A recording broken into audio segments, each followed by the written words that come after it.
Again, if there's new folks on here and you have not met me, I'm Lori Frick. I'm the Child Protective Services Director. It's really good to see all of your faces here this morning. I know you had the bi-monthly SIDS this morning too, so there's been a lot of training going on this morning, but hang in there. This opportunity to hear more about family interactions is really important. So please make sure you're paying attention. There is a code change that you need to be aware of if you're not already. So it's important that you're hearing and understanding what that means. Before we get started, just a real quick shout out to all of you. Super impressed with the work that we're doing across the state. There's been some growth in areas of seeing our children monthly, as well as seeing parents. So keep working on it. We have improvements we can still make, but we're certainly moving in the right direction. So wanted to give you guys a shout out for that really quick. I wanted to thank Sarah and Kate today for doing this training on family interactions. It's something that we do need to pay attention to and truly understand about the importance of kids seeing their parents and parents seeing their kids. And they're going to do a great job of highlighting that for everybody today. So without wasting any more time listening to me, I'm going to hand it over to Sarah and Kate. So thanks again, you two, for taking the lead on this today. Good morning, everyone. I am Kate Roy, Social Worker 6 with the Bureau of Training and Support. Hi, folks. I'm Sarah Buis. I'm the Family Centered Services Program Manager. And we have a lot to cover today with the family interactions. So Kate's going to take it away. All right. Today, we plan to cover or review the purpose of the importance of family interactions. We're going to discuss the why behind the family interaction planning tool. We will also talk about pulling in those natural supports to help supervise interactions. And then lastly, we will review the recent changes to suspending interactions. The philosophy of family interaction is a fundamental way of thinking about how children who have been removed from the home continue to have meaningful interactions with the people who care about them in that least traumatic way possible. The focus of family interaction should be on allowing families to interact with one another in the most natural way.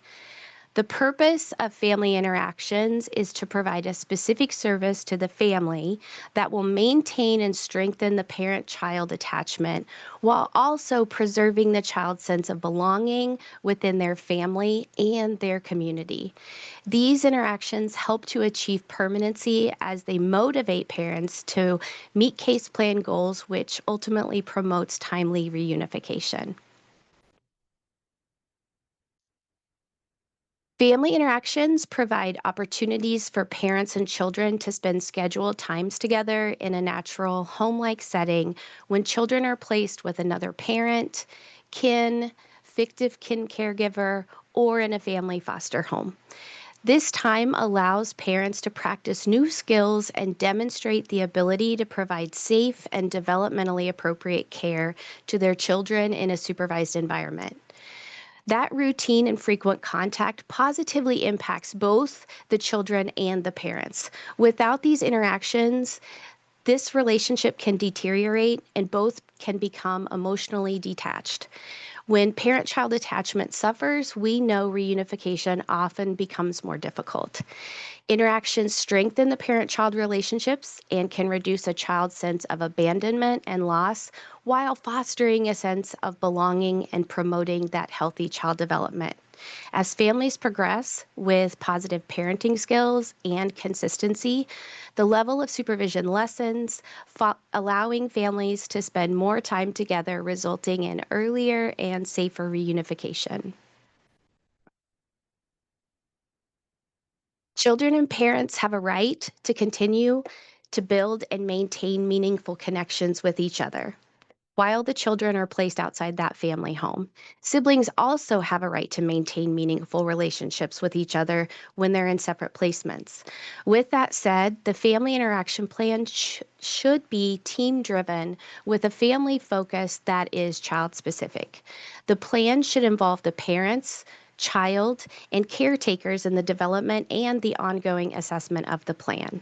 It should ensure the parents assist in daily decision making and participate in everyday activities as much as possible and involve the family support system, including other family members or their natural supports.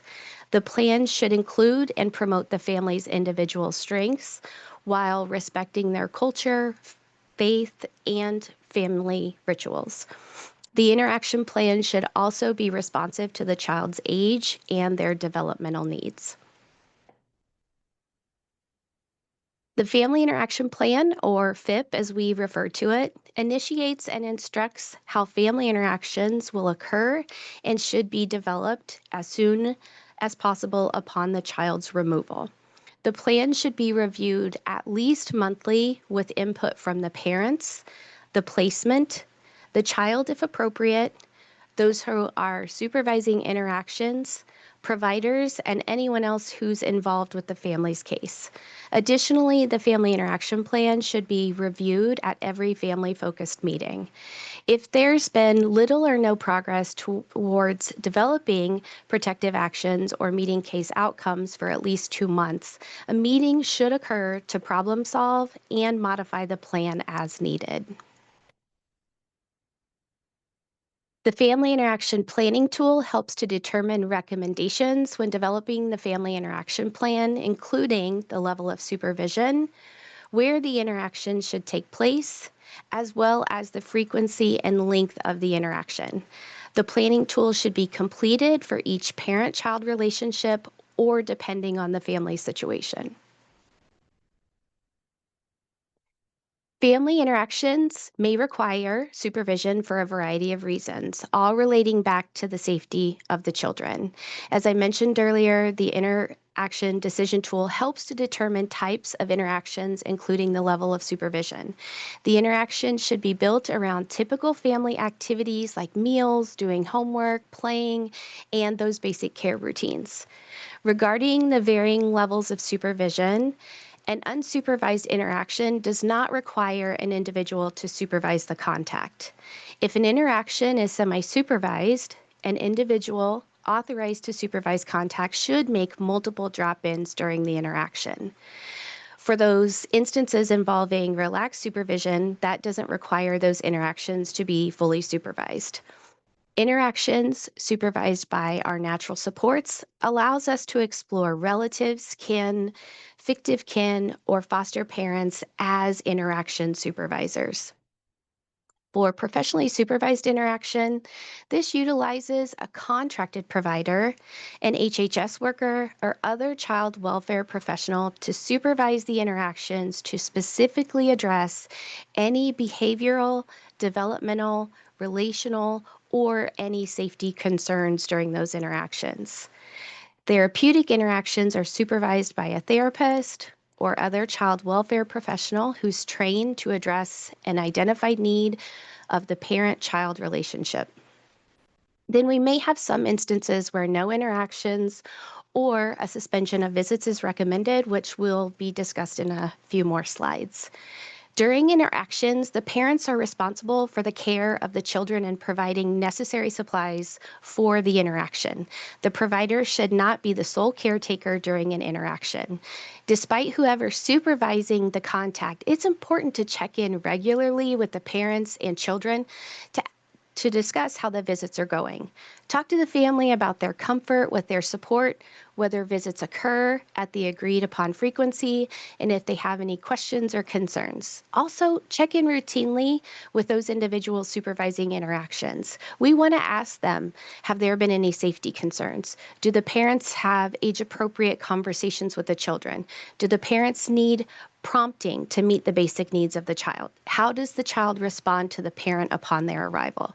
These questions and other observations of the family should inform how closely the family is monitored. Oh, can you go back one more, Claire? Sorry about that. Oh, forward. There we go.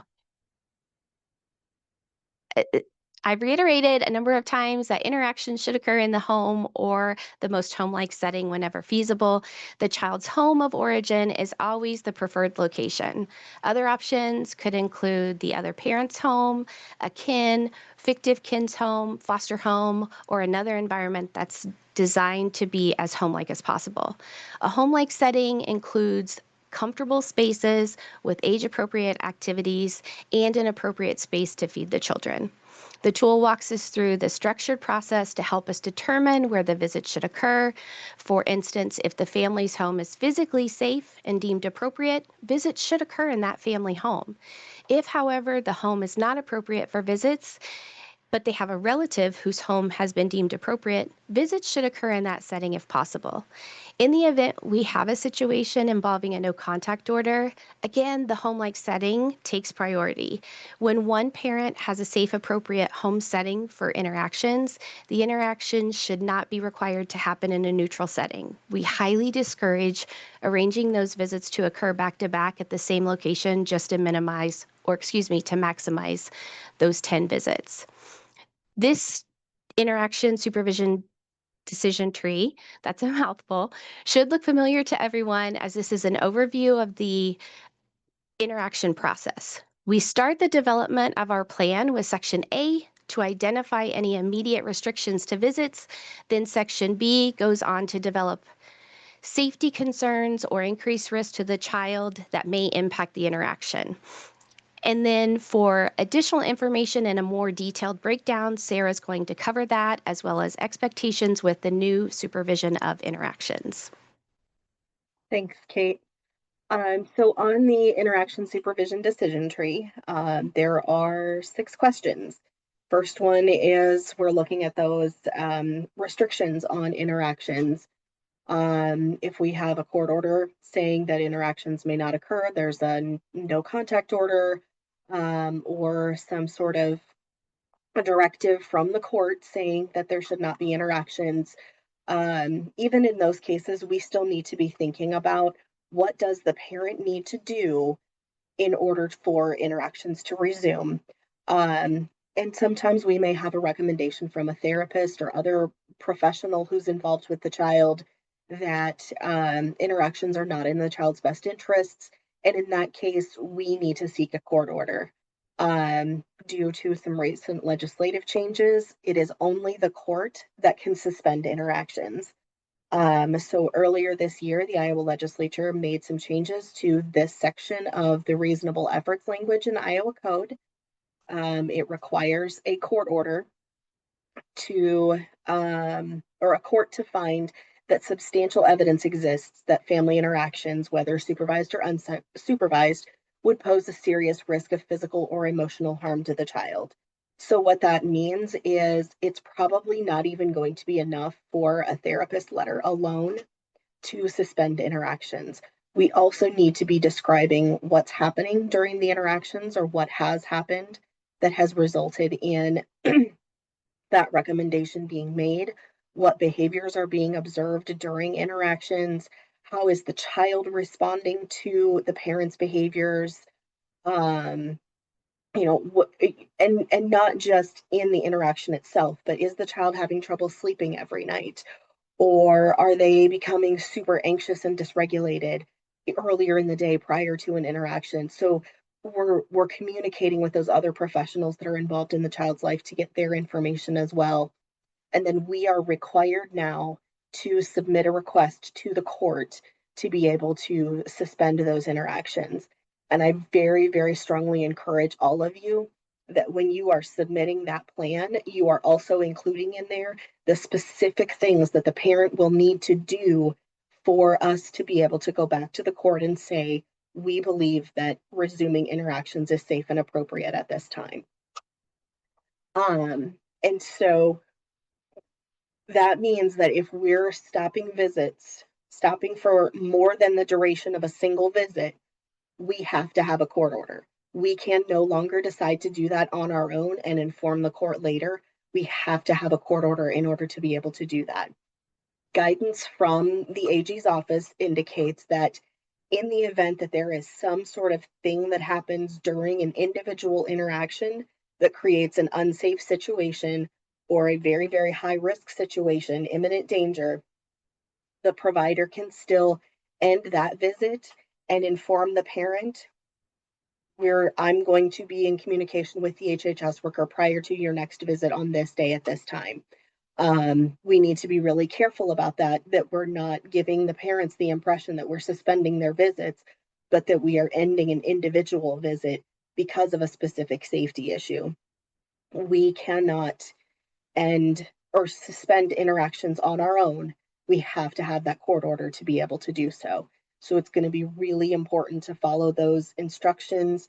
There is a new ComDoc coming out that was shared via a help desk tidbit. Please make sure that you're reviewing that and following through with those expectations. And then I would still encourage folks to continue through the rest of the decision tree, because that's going to help the parent and help you describe what needs to happen in order for interactions to resume. But in the event that there are no restrictions, it's safe and appropriate for visits to occur. That's when we start to think about the rest of these questions. We're looking at the parent in question B and the child. What are the safety and risk factors? What are the things that are happening that have resulted in the need for formalized HHS involvement, formalized family interactions to be happening? And we're really stopping and thinking through what we need to know, and what is it about this parent's behaviors? What is it about this child that makes it so that we we need to be paying closer attention, or we need to be thinking about what's going on? It could be that the parent is very early in substance use treatment. It could be that the parent struggles with mental health and emotional regulation. It could be that this child has serious medical issues and the parent doesn't know how to meet those medical issues or medical needs. And so we need to be thinking about, these are the things that say somebody else needs to be present to make sure that this child is safe. Or maybe they don't. And we continue walking through to question C, where we talk about those mitigating factors. What is going on? What have we seen behaviorally that tells us that we're minimizing that risk? We're creating a safer environment for this parent and child to spend time together. And we're really thinking about the child's age and developmental level, their ability to self-protect, whether the parent is demonstrating progress and describing that progress, um, and what we're seeing during those interactions, during the time that the parents and the children are together. Does the child respond positively to the parent, or are they still cowering in a corner because they're afraid? What does the parent's behavior look like? Are they calm and relaxed? Do we see a lot of tense muscles, indicating that maybe there's something bubbling just beneath the surface and the parent is just holding it together because there's a professional present and supervising? And then we get into question D, that significant level of intervention or clinical support.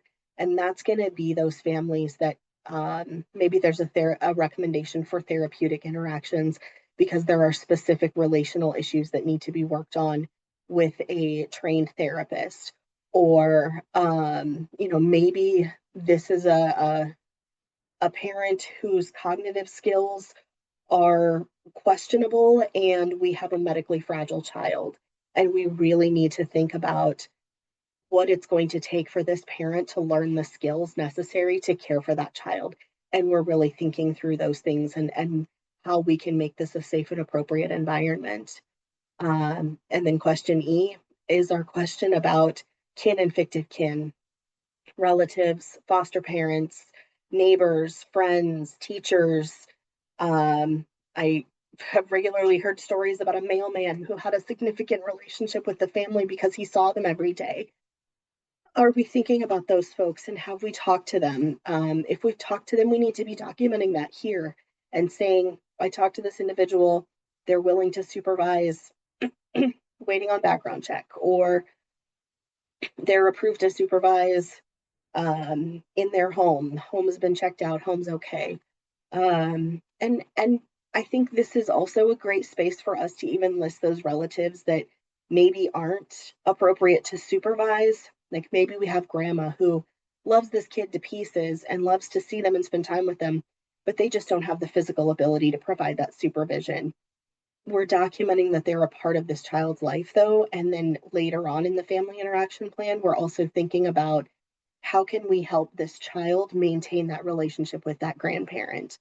Um, and we're including that information in here as we continue to work with our FCS partners on building out a program for natural supports to supervise interactions.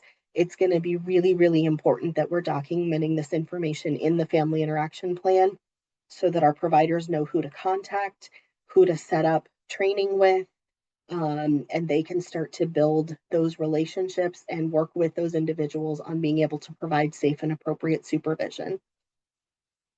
And then finally, question F is where we're really kind of looking at, do we need to be right on top of this family? Or can we kind of sit back a little bit? Like maybe we can sit on the park bench and mom and the kids can play on the play set and that's okay. Or, grandma can supervise dad's time with the kids. Grandma just needs to be in the house. She doesn't necessarily need to be in the same room with dad and the kids while they're spending time together because we've looked at this parent's progress. We've looked at the way they interact with the kids, the way the kids interact with them. We see that things are going pretty well. And we're moving probably in the direction of semi supervised or unsupervised interactions. And we're really kind of putting all of this information together into one place in the family interaction plan. So, with these 6 questions, whether you're answering them yes or no, and it's pretty much always going to be a yes or no answer. We really need to take a minute or two to write a couple of sentences that just say, "This is why I'm saying yes," or "This is why I'm saying no." Your question E may get a little long if you've got a lot of relatives to list, but that's a really good problem to have. And then you've got it documented in one spot where it's easy to find that information. And as we're walking through this, we're really thinking about what brought us into involvement with this family, what progress have we seen, what barriers do we see, and how do we continue to move this family forward. And as we think about things like moving from fully supervised to relaxed supervision or semi supervised interactions or unsupervised, we're really looking at those safety assessments that we complete regularly. Anytime you're approving a step down in the level of supervision, there should be a safety assessment in your file that tells us that you've thought those things through and you've answered those questions. And rewriting your family interaction plan when you're doing those can be part of that safety assessment, um, because you are going through and really talking about those behavioral changes that are occurring. We always want to make sure that the family is involved in those discussions, that we're involving the other professionals involved in the case in those discussions. Our guardians ad litem, they want to know what's going on. Parents' attorneys want to know what's going on. We want to make sure that we're keeping them involved, and including their input into these decisions as we make them to help families move forward. Excuse me. When we're addressing family interactions, there's a specific section on the family interaction plan that allows you to talk about other opportunities for the family to spend time together. Do we have siblings that aren't going to see each other because it's a his, hers, and ours situation, and maybe this sibling group isn't going to have an opportunity to all be in the same place at the same time? If that's the case, we need to address sibling interactions. That section should also talk about any upcoming holidays, birthdays, extended family events like family reunions, or other regularly planned family get-togethers. Like maybe the family always gets together on Memorial Day weekend. We want to make sure that we're addressing those things and we're saying, yes, it's okay for this child to go. We've identified this or fictive candidate to be the person who supervises and is there with that child. And they understand that the parent cannot take the child and leave, that if the parent and child are interacting with each other, there needs to be another adult watching. you have agreed to be that person who's responsible for doing those things. But we need to include that in the family interaction plan because family interactions are more than just scheduled playtime together twice a week for 2 hours or whatever that regular schedule is. We also have to think about those other opportunities where parents can spend time with their kids, where they can be a part of their kids' lives, like attending sporting events, going to practices and watching them at practice, phone calls, video calls, medical appointments, um, and also thinking about things like that grandma who has always seen the child on Tuesday mornings because they meet at the library for story time.